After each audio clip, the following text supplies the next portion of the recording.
இயேசு கிறிஸ்துவின் நாமத்தில் உங்கள் யாவருக்கும் என்னுடைய அன்பின் வாழ்த்துக்களை நான் தெரிவித்துக் கொள்கிறேன். என் விரியலில் அவர் சித்தத்திற்கு உங்களை அன்போடு வரவேற்கிறேன். இந்த மாதத்துடைய வாக்குத்தத்தமாக ஆண்டவர் 1 சாமுவேலின் புஸ்தகம் 12வது அதிகாரம் 22வது வசனத்தின் அந்த பகுதிகளிலே கர்த்தர் நமக்கு இந்த வாக்குத்தத்தத்தை வைத்திருக்கிறார். கர்த்தர் தமது ஜனத்தை கைவிட மாட்டார்.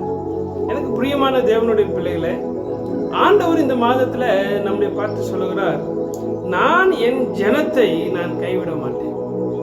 உங்களை பார்த்து ஆண்டவர் சொல்றாரு, உங்களை நான் கைவிட மாட்டேன்.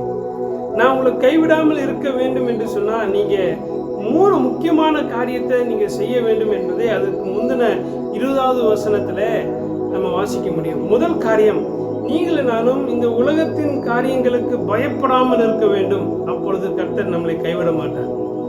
2வது முக்கியமான ஒரு காரியம், நீங்களும் நானும் அவருடைய நாமத்துக்கு விலகி போகாமல் பின் வாங்காமல் இருக்க வேண்டும். அப்பொழுது ஆண்டவர் உங்களையும் என்னையும் நிச்சயமாய் கைவிட மாட்டார்.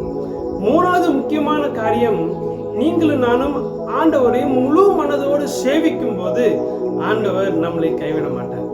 நம்மளோட வாழ்க்கையில நிறைய நேரம் கைவிடப்பட வேண்டிய சூழ்நிலைகள் இந்த உலகத்தால மனுஷர்களால நமக்கு வரலாம். அது குறித்து நீங்க கவலைப்பட வேண்டிய அவசியமே இல்லை. ஏனென்றால் அது அவர்களுடைய இயல்பு. கைவிடுகிறது என்பது மனிதனுடைய இயல்பு.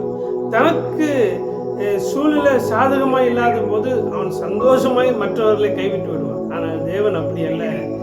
தனக்கென்று அவர் பார்த்து கொள்வதில்லை, அவர் நமக்காக பார்க்கிறார். ஏனென்றால் பிதாவாகிய தேவன் தன்னுடைய ஒரே பேரான குமாரனை நமக்காக கொடுத்திருக்கிறார்.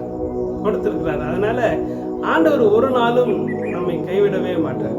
நீங்களும் நானும் அவர் நம்மளை கைவிடாமல் இருக்க இந்த 3 முக்கிய காரியங்களை தொடர்ந்து நம்ம வாழ்க்கையில நம்ம செய்ய பிரயாசப்படுவோம். பயப்பட வேண்டாங்க. மற்ற யாருக்குமே ஆண்டவர் விட்டு பின்வாங்கி போக வேண்டாம், விலகி போக வேண்டாம்.